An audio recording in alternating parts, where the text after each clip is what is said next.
আর এখানে যে বাইরে আমরা আজকে যে ঘুরবো এবং কিছু আপনাদেরকে বলবো, সেই ধরনের আবহাওয়া আজকে নেই।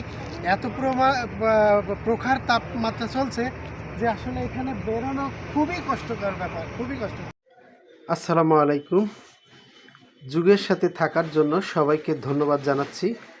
আর বন্ধুরা, আজকে আমরা যাচ্ছি এবং আপনাদেরকেও নিয়ে যাব এমন একটি জায়গায়, বদরের যুদ্ধের স্থান।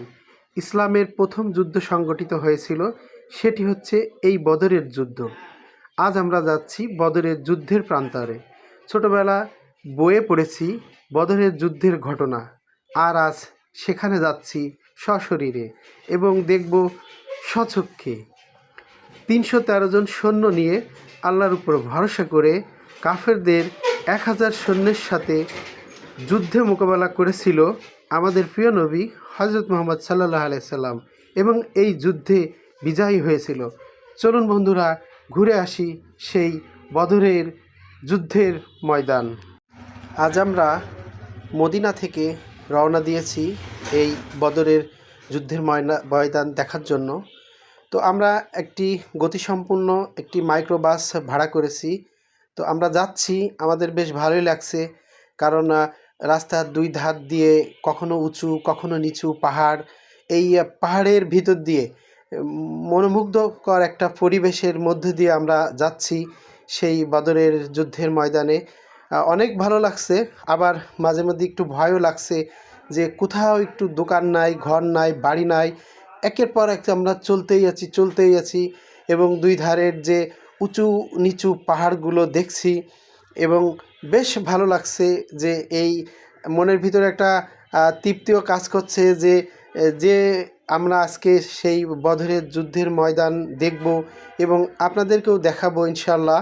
আর বিশেষ করে সৌদিতে আসলে বেশি যে জিনিসটা দেখা যায় সেটা হচ্ছে পাহাড়। যারা পাহাড় পছন্দ করেন, যারা পাহাড় দেখতে ভালোবাসেন, তাদের জন্য এই জায়গাটা অনেক ভালো লাগবে, যেহেতু আমরা এই পাহাড়ের ভিতর দিয়ে যাচ্ছি। আর এই যে এখন যে জায়গাটিতে যাচ্ছি, দেখুন ডান পাশে কিছু বৃক্ষ দেখা যাচ্ছে, এখানে কিছু খেজুর বাগান আছে। এই যে এইগুলো খেজুর বাগান, বেশ চমৎকার এই বাগানটা দেখতে। আমরা এখানে কিছু সময় দাঁড়াতে চেয়েছিলাম, কিন্তু সময় স্বল্পতার কারণে হয়ে ওঠেনি, কারণ আমরা এইখান থেকেই আবার আরেকটি জায়গা ভ্রমণ করব ইনশাল্লাহ। অবশেষে আমরা কিন্তু চলে আসছি সেই বদরের যুদ্ধের ময়দানে। এখন আমরা সেখানেই অবস্থান করছি। আমরা এখন যে জায়গাটিতে দাঁড়িয়ে আছি, এখানে সেই বদরের যুদ্ধ সংগঠিত হয়েছিল। আমরা মদিনা থেকে রওনা দিয়েছিলাম। তো এই জায়গা থেকে আসতে আমাদের 2 ঘন্টা সময় লেগেছে মাইক্রোতে। আর এখানে যে বাইরে আমরা আজকে যে ঘুরবো এবং কিছু আপনাদেরকে বলবো, সেই ধরনের আবহাওয়া আজকে নেই। এত প্রখর তাপমাত্রা চলছে যে আসলে এখানে বেরোনো খুবই কষ্টকর ব্যাপার, খুবই কষ্টকর।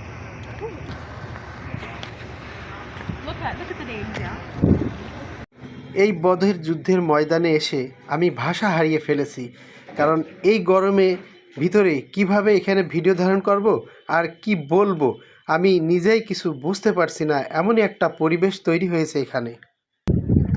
এখন আমি যে জায়গাটিতে দাঁড়িয়ে আছি, এটা দেখুন সব কিন্তু একটা একটা পাথর, এক একটা কবর।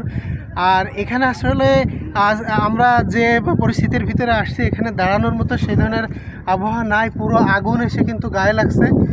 এখানে মনে হয় 5 মিনিটও দাঁড়ানো সম্ভব হবে না, এরকম একটা পরিবেশ এখানে দেখুন বন্ধুরা। তো এইটুকু আসলে মানে শুকরিয়া যে বদর যুদ্ধ সংগঠিত হয়েছিল, সেই জায়গায় আমরা আসতে পেরেছি এবং স্বচক্ষে দেখেছি, আলহামদুলিল্লাহ। সৌদি আরবে আসছিলাম এবং ইচ্ছে ছিল যে বদরের যুদ্ধ যেখানে সংগঠিত হয়েছিল এই জায়গাটা ঘুরবো, দেখবো, কিন্তু যে বালু পাহাড় আছে ওই যে দেখা যাচ্ছে, আসলে ওইখানে এখন যাওয়া যাবে না, গ্রিল দেওয়া আছে। আর কিন্তু এখানে এত পরিমাণ তাপমাত্রা, পুরো আগুন বের হচ্ছে, এখানে দাঁড়ানোর কোনো সুযোগ নাই। তারপরেও আমরা মাইকেল থেকে বের হয়ে যতটুকু সম্ভব হলো ইনশাল্লাহ। পুরো মোবাইল হিট হয়ে গেছে।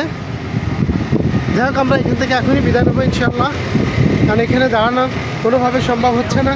তারপর দেখুন এখানেও কিছু কবুতর আছে।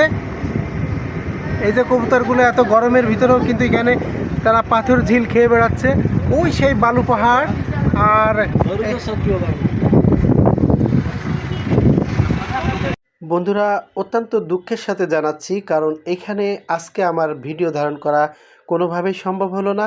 অনেক ইচ্ছা ছিল যে এই জায়গাটা ঘুরে ঘুরে দেখব, আপনাদেরকে দেখাবো, সেটা আমি পারলাম না বলে দুঃখিত। কারণ এখানে আসছে তীব্র বাতাস, আর ওই বাতাসের সাথে আসছে তীব্র গরম। মদিনা থেকে এই বদরের যুদ্ধের প্রান্তরের দূরত্ব আনুমানিক 150 কিলোমিটার। তো আমরা রওনা দিয়েছিলাম, তো একটু ভুল পথে যাওয়ার কারণে আমাদের সময় লেগে গিয়েছিল একটু বেশি, আমাদের প্রায় 2 ঘন্টা সময় লেগেছিল। তো আজকে আমরা এখান থেকে ফিরে আসলাম বদরের যুদ্ধের ময়দান। এখন যে পাহাড়টি দেখা যাচ্ছে এটা কিন্তু সেই বালুর পাহাড়।